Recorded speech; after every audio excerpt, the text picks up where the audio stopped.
Buenas tardes, bienvenidos a mi canal. Y bueno, los fisios exploramos el cuerpo, pero a mí también me gusta explorar lo que hay detrás. Y entre músculos y metafísica, pues también hay espacio para cuestionar lo que sabemos, lo que no sabemos, para reflexionar sobre la conciencia, sobre nuestra espiritualidad. Y hoy quería hablar brevemente sobre el gnosticismo. Tengo aquí el último libro que estoy leyendo. Bueno, los cátaros pueden considerarse una rama del gnosticismo. Tengo ahí todas las carpetas de todos los años que llevo estudiando esto. A mí me gusta estudiar muchas corrientes, la metahistoria de la humanidad. Y bueno, quizás la corriente gnóstica antigua es la que más me representa hoy en día, o parte de ella. Yo voy a hablar de lo que a mí me representa, nunca osaré criticar lo que piensan otras personas o las corrientes que siguen. El gnosticismo ha empezado a recuperarse en nuestros días gracias a los manuscritos encontrados en las vasijas de Nag Hammadi, ya sabéis, en Egipto, en 1945. Fue un campesino quien los descubrió. Estaban ahí enterrados y se consiguió devolver al mundo una biblioteca tan fascinante como quizás perturbadora. Este conocimiento permaneció oculto pues, durante más de 1700 años. Todo esto no lo podemos entender desde la narrativa religiosa convencional, porque aquí nos movemos en otra lógica, en una lógica en la que no hay para nada autoridad exterior.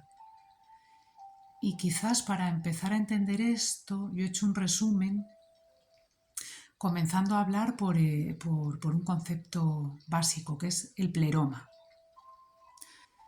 Si nos hacemos la pregunta, ¿qué somos nosotros exactamente? En la historia del pensamiento occidental suelen aparecer dos grandes respuestas. Por un lado, el materialismo científico. Somos el resultado de procesos neuroquímicos complejos y la conciencia sería una función emergente del cerebro. Si el cerebro se apaga, tú te apagas. Fuiste y ya no serás. Te disuelves en la naturaleza, en su ciclo eterno. Por otro lado, las tradiciones religiosas, sería la segunda interpretación en la historia, suelen decir que eres un espíritu creado por un ser supremo, que estás de paso por este mundo material y que en algún momento serás juzgado en función de tus actos, de tu moral o de la gracia de una entidad superior. Los gnósticos, sin embargo, ofrecían otra perspectiva. Ellos eran un conjunto muy amplio, diverso y complejo de escuelas de pensamiento que florecieron sobre todo en los siglos I y IV de nuestra era. Y ellos planteaban ideas muy revolucionarias. Según ellos, tú no eres el cuerpo y ni siquiera eres el alma. Aunque bueno, esto quizás no está expresado correctamente del todo. Mientras estás aquí, el cuerpo y el alma forman parte de ti, pero en esencia ellos decían que eres una chispa, una fracción de lo que llamaban el pleroma, palabra griega que significa plenitud o totalidad. Para ellos el pleroma no era un lugar, era la condición original de todo lo que existe antes de tomar forma material, una especie de fuente de luz donde no hay fragmentación, donde todo es continuo, donde no existen las sombras, no hay vibración, no hay tiempo. Sería de algún modo la arquitectura original de la conciencia, de donde una parte de nosotros parece que intenta regresar.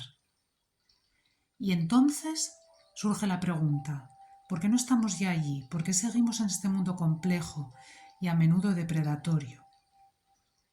Pero para responder a esto hay que entrar un poco en la cosmología gnóstica, que también resulta bastante inquietante.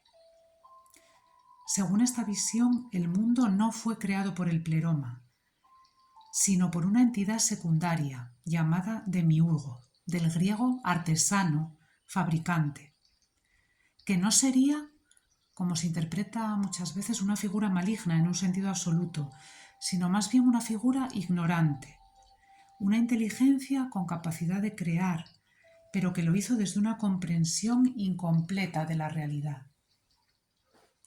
Sería algo así como un arquitecto que diseña una ciudad, pero que no entiende del todo las leyes que la sostienen.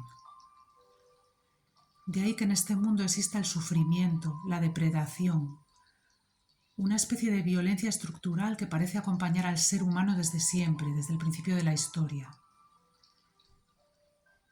Además, este mundo estaría sostenido por una jerarquía de entidades que los gnósticos llamaban arcontes, del griego gobernantes o administradores, que serían los encargados de controlar las distintas capas del mundo material y las esferas que lo rodean. Los arcontes serían entidades activas y su función sería mantener a estas chispas de conciencia atrapadas en el ciclo de la existencia material. Y no necesariamente por pura malicia, sino porque ese ciclo alimentaría el sistema del que forma parte. No lo harían tanto mediante la fuerza, sino a través de la ilusión, de una especie de arquitectura diseñada para que la chispa olvide quién es y permanezca en un estado de ignorancia. Por eso los gnósticos no persiguen la evolución del ser a través de las capas, hasta fusionarse con este creador, sino que para ellos el despertar, la gnosis, el conocimiento profundo, sería el momento en que esta chispa reconoce la gran trampa. Para los gnósticos mueren el cuerpo y el alma entendida como psique, con sus emociones, sus memorias, sus patrones. Pero el neuma, esa chispa del pleroma, permanece. Y si se ha alcanzado la gnosis, se pueden atravesar las distintas capas sin quedar retenida y se regresa al pleroma. Si no, esas capas la confunden y la devuelven al ciclo una y otra vez. Gran parte de este pensamiento fue suprimido por la forma en que se organizó el poder institucional. Entre los siglos III y IV, durante la consolidación de la Iglesia de Roma, se decidió qué textos eran aceptables y cuáles eran heréticos, por criterios no solo teológicos, sino sobre todo de gobernabilidad. Porque el gnosticismo no requiere de ningún intermediario, es un proceso individual, no obedece a ninguna autoridad ni entidad externa, no depende de ninguna institución, de ningún sacerdote, no depende de nada. Carl Jung encontró en los textos gnósticos una fuente valiosa para desarrollar conceptos como los arquetipos del inconsciente colectivo. Él pensaba que ellos, los gnósticos, habían desarrollado una forma de introspección que les permitía percibir lo más profundo de la psique humana. Para él, el demiurgo, los arcontes, la sabiduría, Sofía, el pleroma, eran mapas del territorio interior del ser. Hubo un montón de distintos grupos gnósticos. Ahora me acuerdo de los basilidianos, de los valentinianos, que desarrollaron muchas prácticas para cultivar la gnosis, pero no acumulando información, sino intentando transformar la calidad de la conciencia. El trabajo fundamental de un gnóstico sería, por ejemplo, la práctica del silencio interior, para callar el implante mental. Y otra fundamental sería la práctica de la nepsis, que es un estado de vigilancia interior, de observación, desidentificándose de los procesos mentales y emocionales. Vendría a ser muy parecido a la atención plena del budismo. En esencia, el gnosticismo era una tradición que se preguntaba por la naturaleza de la conciencia. Y en el siglo I no eran una secta marginal de fanáticos. Era gente muy culta, eran médicos, eran maestros, poetas, escritores, eran muy numerosos. Había numerosas comunidades. Pero ocurrió que estuvieron en el lado equivocado y fueron suprimidos. Y su mensaje fue eliminado y desvirtuado. Ellos simplemente se preguntaban sobre la conciencia con mayúsculas y tenían una cosmología coherente para responder y ofrecían como camino de transformación un conocimiento propio, individual, sin dependencia institucional. Y eso era el pleroma. Y hoy en día siguen resultando incómodos y molestos. Aparecen sectas extrañas que desvirtúan su mensaje. ¿Por qué resultan tan molestos?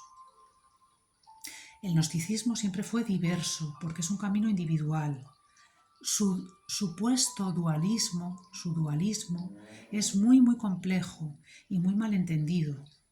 El dualismo fanático era solo de algunas pequeñas corrientes. Para mí sigue siendo un misterio que esta corriente, que además, si estudias la física cuántica de hoy en día, se acerca mucho a ella. Sigue siendo un misterio que moleste tanto. Un saludo.